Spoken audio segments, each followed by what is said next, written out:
जब आप यूएन में जाकर जो है ना कश्मीर के लिए बात करते हैं, मैं कश्मीरियों से भी कहती हूँ कि पाकिस्तान आपका कोई हमनवा नहीं है। अगर पाकिस्तान हम बलोचों की नस्ल कुशी कर रहा है ना, वो फिर वो किसी भी मजलूम के जो हक की बात करता है वो भी जस्टिफाइबल नहीं है। इससे पहले कभी भी पाकिस्तानी कौम के अंदर मायूसी की कैफियत ऐसी नहीं रही। बलूचिस्तान के दूर दराज इलाकों में जब आपकी एफसी जो है ना औरतों को मारती है, जब आपके एफसी ने ओशाब में 2 बच्चों पर गोला बारूद फेंके ना, वो न्यूज़ आप लोगों ने कभी नहीं दी। आप लोगों में से किसी भी मीडिया चैनल को मैं चैलेंज करती हूँ कि वो आए बलूचिस्तान में। आप लोगों में से कौन है जिसने तुर्बत देखा है, जिसने ओशाब देखा है, जिसने आवारान देखा है? आवारान में एंट्री आपको नहीं मिलेगी, आवारान में आपको वीज़ा लगा के जाना पड़ेगा। ये है वो बलूचिस्तान जिसको आप लोगों ने देखा नहीं है। ये सब के सब सेपरेटिस्ट माइंडसेट, इनके जहनों के अंदर जहर घोला जा रहा है। आपकी यूनिवर्सिटियों में जो नौजवान लड़के निकल रहे हैं, उनको बिल्कुल ही आइडियोलॉजी से, कभी बसंत मनाई जाती है, होली मनाई जाती है, ये ज्यादा हिंदू है मुसलमान और पाकिस्तानी होने के बजाय।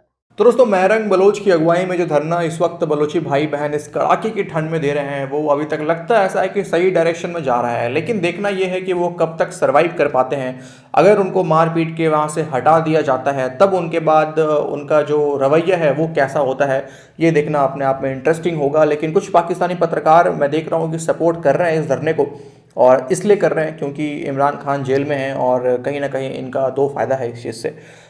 लेकिन कुछ इंग्लिश चैनल्स भी हैं जो इस टॉपिक पर बात कर रहे हैं। लेकिन मुझे क्या लगता है दोस्तों कि हमारे इंडियन मीडिया को भी थोड़ा इस टॉपिक को और बढ़ा चढ़ा कर इसके ऊपर बात करना चाहिए, खास करके हमारे इंग्लिश मेन स्ट्रीम मीडिया को। क्योंकि मुझे याद है कि जब शाहीन बाग चल रहा था, हिजाब वाला मुद्दा था, तो पाकिस्तानी मेन स्ट्रीम मीडिया ने बहुत ही ज़्यादा फेक प्रोपेगेंडा फैलाया था। हालांकि उनके पास इंग्लिश चैनल नहीं है तो वो बाहर तो इसका इम्पैक्ट नहीं डाल पाए, लेकिन हमारे देश में रह रहे मुसलमानों को उन्होंने भड़काने का काम भरपूर निभाया था। खैर, लेकिन जो भी है, आप कमेंट करिए आपको क्या लगता है। लेकिन पिज़्ज़ा खान की ठुकाई करने के बाद एक और मैसेज जो है ना महरंग ने वो दिया है पिज़्ज़ा को, तो पहले सुनते हैं वो क्या है। मैं डॉक्टर फिजा को बोलती हूँ, जो वर्दी आपने पहनी हुई है ना, वो ही आपकी हकीकत है। उस वर्दी के साथ जो है ना आप माइक ना उठाएं, वो माइक आप पे जचती नहीं है। आपने जो है ना माइक की सबसे ज़्यादा बेहरमती। फिजा साहिबा के लिए एक तासुर था ना कि ये कभी बदलेंगी नहीं, और जैसे ही हमने देखा कि बोल के बोल बदले, फिजा साहिबा ने उन्हीं बोलों के साथ ख़ुद को ढाल लिया।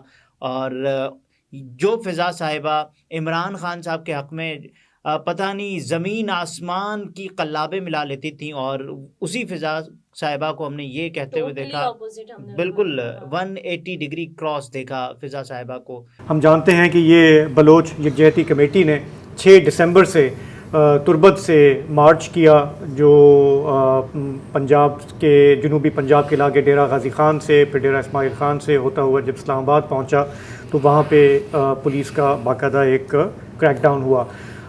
उसके बाद अभी तक ये लोग वहाँ बैठे हैं, उनको पुलिस आसपास मौजूद है बज़ाहिर उनकी सिक्योरिटी के लिए, लेकिन उसके बावजूद कल रात भी ये रिपोर्ट्स आई, उनका ये इल्ज़ाम है कि सफ़ेद वीगो एक आई, उसमें नकाबपोश लोग थे, नामालूम अफराद थे, उन्होंने आके इनका जो साउंड सिस्टम है वो उठा के चले गए।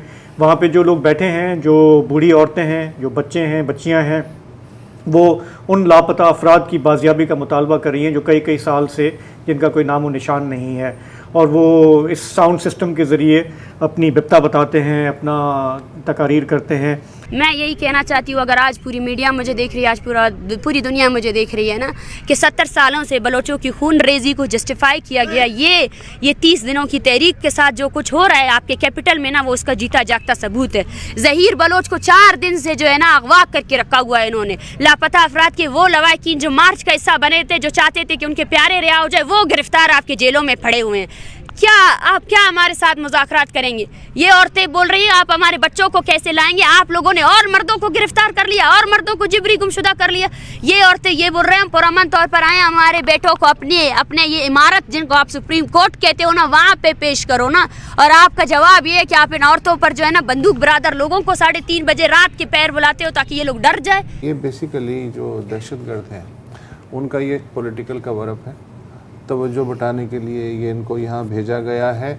और दरअसल ये भारत जो पीछे है इस पूरे ड्रामे का, मतलब कहाँ से तारें जो हैं जोड़ जाड़ के जो है असल जो मुद्दा है। और असल मुद्दा क्या है? असल मुद्दा ये है कि यार जो गायब हो चुके हैं उनको सामने लाके अदालत में खड़ा कर दो, इसके अलावा कुछ है ही नहीं। उसके लिए इतना बड़ा जो है वो जाल बनाया जा रहा है कि हम किसी भी मसले को हल करने के बजाय उसको अपने आखिरी दम तक ले जाकर बढ़ाने में माहिर हैं। क्योंकि माजी हमें ये बताता है कि चाहे वो 71 की जंग हो, चाहे वो बांग्लादेश मशरकी पाकिस्तान का मामला हो, या फिर उसके बाद में आने वाले या उससे पहले अफगान जिहाद से लेकर अभी तक दोबारा अफगानों के तालिबान के हुकूमत में आने तक, ऐसी पॉलिसीज रही हैं कि जिसने हमें कहीं का नहीं छोड़ा। और इस वक्त भी हम ये देख रहे हैं कि वो इशू के जो आपको बढ़ के आगे बढ़कर इस वक्त बलोचों को गले लगाना चाहिए था, तो आपने क्या किया कि आपने अपनी कम अकली ना अकली से उनके पीछे पुलिस भेज दी और उनको उनके साथ जो सलूक हुआ है तो पूरी दुनिया में इस वक्त इसकी गूंज पहुंच रही है। और ये मैं आपको बता दूं कि जो लोग ये कोशिश कर रहे हैं कि ये जो धरना है, ये जो अब ये लहर उठी है, ये जो प्रोटेस्ट बलोच खवातीन कर रही हैं, इसको दबाया जा सके, ये अब नहीं हो सकेगा। क्योंकि डॉक्टर माहरंग बलोच का नाम जो है वो तारीख में लिखा गया। इस तहरीक को जिस तरीके से उन्होंने आगे लेकर वो बढ़ी हैं, वो अब हो चुका है, आप इसको नहीं दबा सकते। ठड़ठड़ाती हुई सर्दी है इस्लामाबाद की और सर्द हवाएं, यानी यहाँ पर खड़े होने से मेरी तबीयत खराब हो रही है। और ये बलोची जवान बच्चे, उनकी खवातीन फैमिलीज यहाँ पर नीचे बैठी हुई हैं। ये जो इशू है ये आपके हाथों से रेत की तरह निकलता चला जा रहा है। और ये जो बेवकूफ़ियाँ और जो फाशिज्म देखने में आया है, ये तो होना ही था। अब मैं इसके ऊपर एक सवाल और उठाऊंगी। एक वीडियो और मेरे सामने आ रही है, उसमें जो कमेटी है वो पहुंची है उनसे बातचीत करने के लिए, और माहरंग बलोच ये कह रही हैं कि मैं खड़े खड़े थक चुकी हूँ और मुझसे अब खड़े नहीं हुआ जा रहा, उनमें ताकत नहीं रही मैं इतना।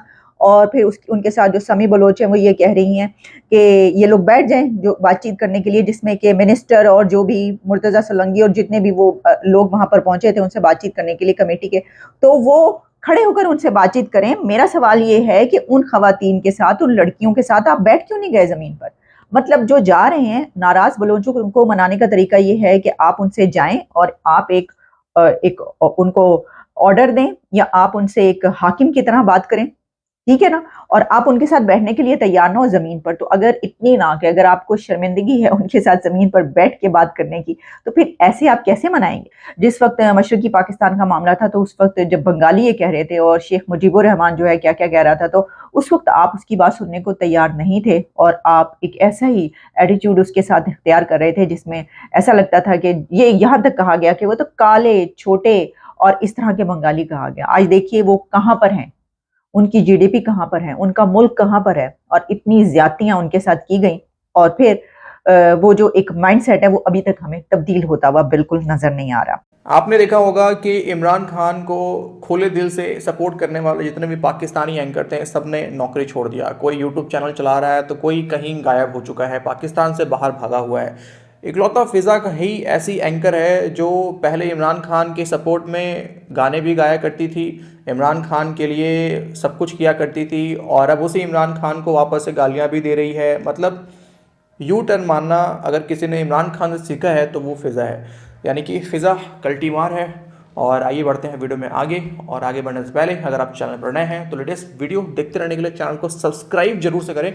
वो सब्सक्राइब बटन को प्रेस करें, आप वीडियो को लाइक करें और शेयर करें। तो मिलते हैं आपसे अगले वीडियो में, अपना ख्याल रखिए, जय हिंद।